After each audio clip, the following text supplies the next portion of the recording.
Egypt is a country carved not by kings, but by water. Without the Nile, there would be no Egypt. Each year its floods turn desert into farmland, laying the foundation for one of the world's most enduring civilizations. Here, along a narrow green ribbon between two seas of sand, humans built monuments so vast they seemed eternal. Pyramids pierced the sky, temples aligned with the stars, tombs tunneled deep into the earth, filled with prayers and painted worlds for the dead. For 3,000 years, Egypt rose and fell, reinventing itself under dynasties of pharaohs. It became the breadbasket of empires, the prize of conquerors from Persia to Rome. The jewel Napoleon carried home in fragments. Religion, language, and power shifted, but the land endured, its pulse beating with each flood of the river. Modern Egypt is both ancient and restless. Cairo's skyline bristles with minarets and concrete towers, but just beyond the city lie deserts holding secrets, still half buried. It is a nation that shaped writing, architecture, and empire, yet still wrestles with questions of identity, power, and survival. To understand how Egypt became both timeless symbol and modern state, we must return to the riverbank, where civilization first gathered from the flood.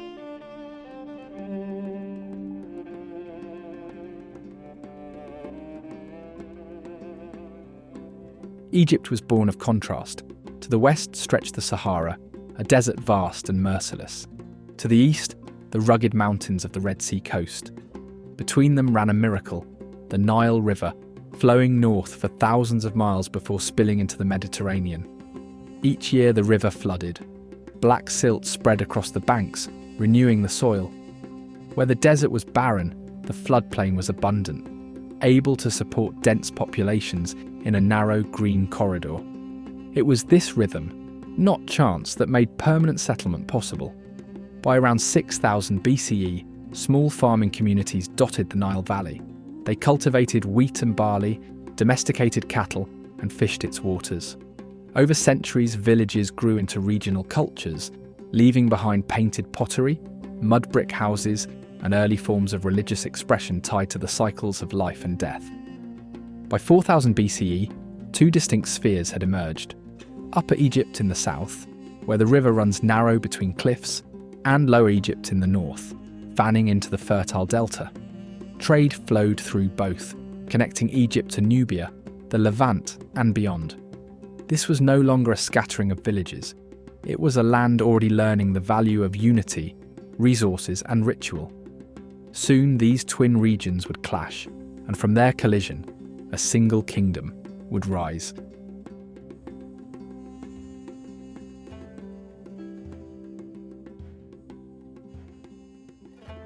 Around 3100 BCE, the scattered chiefdoms of the Nile Valley were drawn into a single crown. Tradition credits Narmer, also called Menes, the king who united Upper and Lower Egypt, as the first pharaoh. His palette carved in stone shows him wearing both the white crown of the south and the red crown of the north, symbols of unification that would endure for millennia. With unification came centralization. The pharaoh became more than a king. He was a divine intermediary between gods and humans, the embodiment of Ma'at, cosmic balance and justice. His authority flowed through priests, officials, and scribes, binding together villages along 1,000 miles of river.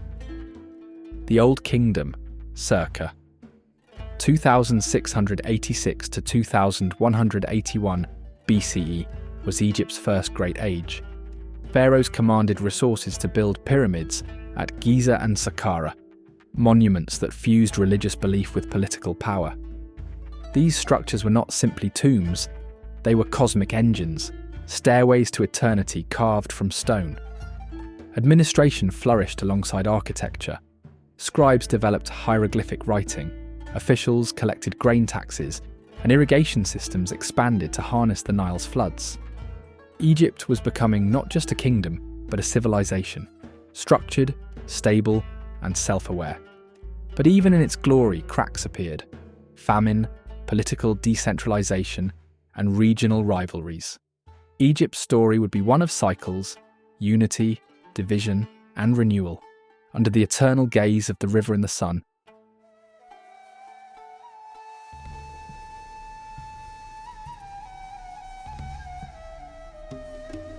The Middle and New Kingdoms marked Egypt's long golden arc, when its wealth and influence radiated across the ancient world.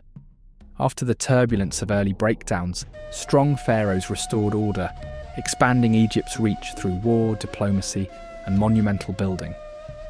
During the Middle Kingdom, circa 2055 to 1650 BCE, pharaohs reasserted control, strengthening central administration and pushing south into Nubia to secure gold and trade routes. Literature blossomed, tales of shipwrecked sailors, wisdom texts, and hymns to the Nile, revealing a people deeply aware of their land's gifts and fragility. The New Kingdom, circa 1550 to 1070 BCE, became Egypt's age of empire. Pharaohs like Thutmose III and Ramses II campaigned deep into the Levant, clashing with the Hittites at Kadesh, one of history's first recorded battles with a peace treaty. Wealth poured into Thebes, where massive temples at Karnak and Luxor honoured the gods with obelisks and columns that still dwarf visitors today. Religion tied power to eternity. Amun-Ra, the sun god, reigned supreme, while mortuary temples lined the west bank of the Nile. The Valley of the Kings became a subterranean city of tombs, painted corridors guiding pharaohs into the afterlife. Here, in 1922, the tomb of Tutankhamun would be rediscovered, its treasures intact, sparking modern fascination. This was also the era of remarkable individuals. Hatshepsut, a queen who ruled as king, commissioning grand monuments. Akhenaten, the heretic pharaoh who briefly shifted worship to a single god, Aten. And Nefertiti, immortalized in sculpture as a vision of elegance and power. At its height, Egypt was a superpower of the Bronze Age. Its armies feared, its gods revered, its stone architecture proclaiming a civilization meant to last forever. But no empire is eternal. Invasions, droughts, and internal discord would soon unravel Egypt's golden order, ushering in centuries of clash and conquest.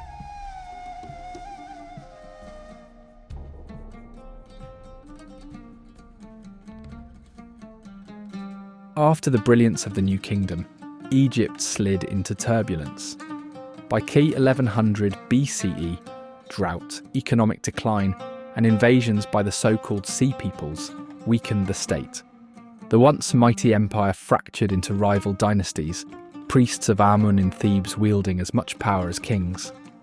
Foreign rulers soon arrived. The Libyans established their own dynasties, followed by the Nubian Kushites, who revitalized Egyptian traditions while ruling from the south. Then came the Assyrians, striking with iron armies, followed by the Persians, who folded Egypt into their vast Achaemenid empire. Brief resurgences occurred.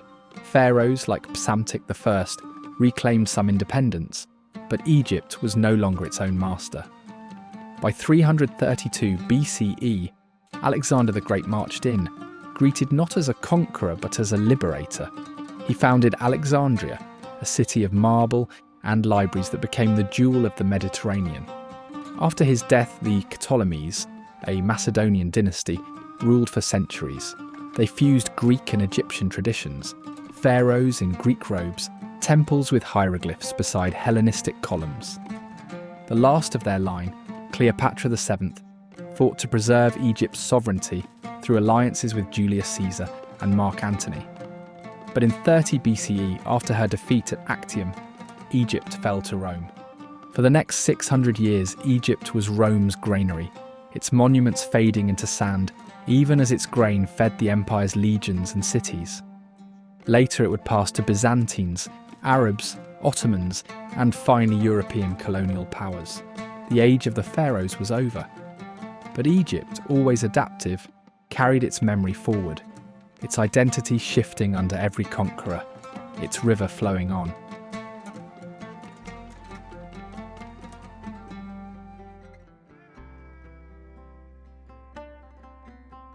With the fall of Cleopatra, Egypt became a province of Rome, a land of grain, taxes and temples, now dedicated to Roman emperors. Yet the Nile still bound its people, and its ancient rhythms endured. Alexandria thrived as a centre of learning, its scholars shaping science, medicine, and philosophy for centuries. By the 4th century CE, Egypt was at the heart of a new faith, Christianity. Desert hermits pioneered monastic life, while theologians in Alexandria defined doctrines that spread across Christendom. Old temples were abandoned or converted, gods of stone giving way to the cross. In the 7th century, Arab armies swept in. Egypt became part of the Islamic Caliphate, and later the Fatimid, Ayyubid, and Mamluk dynasties. Arabic replaced Coptic as the dominant tongue. Mosques rose where temples had stood. Cairo, founded in 969 CE, blossomed into a city of scholars, traders, and minarets, a capital of the Islamic world. In the 16th century, Egypt was absorbed into the Ottoman Empire, ruled by distant sultans, yet still a hub of trade linking Africa, Asia, and Europe. Local elites and Mamluk warlords held real power, keeping the land turbulent but rich. Then, in the 19th century, Egypt once again caught the eye of empire. Napoleon's armies invaded in 1798, carting off artifacts that reignited Europe's obsession with the Pharaohs. Soon after, Muhammad Ali Pasha seized power, modernising Egypt's army, industries and agriculture, carving a semi-independent state within the Ottoman world. His dynasty would rule for over a century, balancing reform with autocracy. By the late 1800s, the Suez Canal had turned Egypt into the crossroads of empire once again, this time under the shadow of European colonialism. The pharaohs were long gone, but Egypt's land still carried the weight of empire, its reinvention shaped by every power that sought to hold the Nile.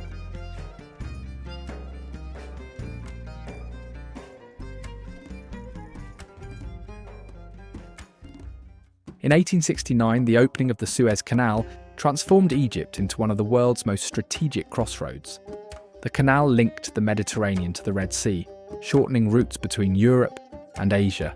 But at a cost, it drew Egypt deeper into the grip of European finance and politics. By 1882, Britain occupied the country, turning it into a protectorate while keeping the Ottoman Sultan as a distant nominal sovereign. Egyptians resisted. The 1919 revolution, fueled by workers, students and women, shook the colonial order. In 1922, Britain recognised Egypt's formal independence, though it retained control of the canal and military affairs. Kings ruled, but real sovereignty remained elusive.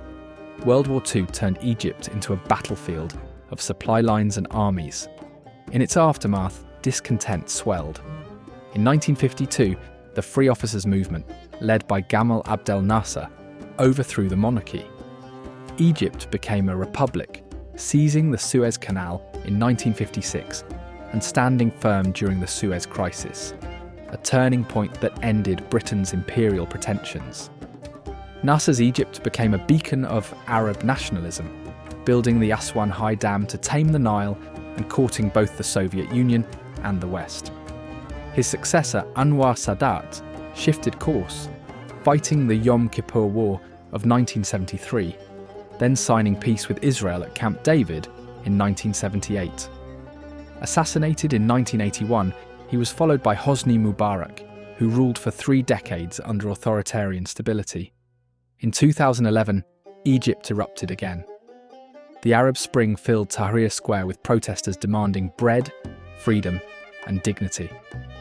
Mubarak fell, but hopes for democracy faltered amid military and Islamist struggles. Today, Egypt remains under firm military-backed rule, balancing modernisation projects with repression. Cairo has become a megacity of over 20 million, its skyline crowded with mosques, billboards and flyovers. The Nile still runs through it, carrying both memory and burden. Egypt is no longer empire, but it remains a nation at the crossroads, between Africa and Asia, tradition and modernity, dreams and the weight of history.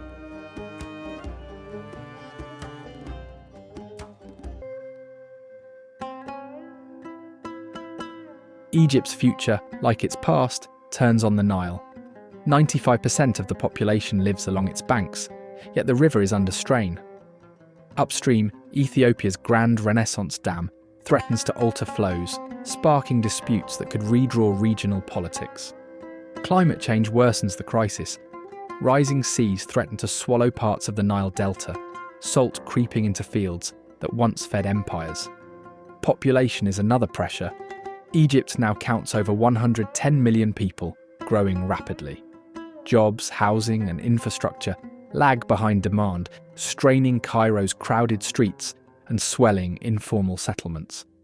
Ambitious megaprojects like the new administrative capital rising in the desert promise relief, but risk deepening inequality. Politically, Egypt walks a narrow line. Its military-backed government maintains control through surveillance and repression, presenting stability as necessity. But beneath, discontent simmers among youth, workers, and marginalised communities. Whether future transitions come peacefully or explosively remains uncertain.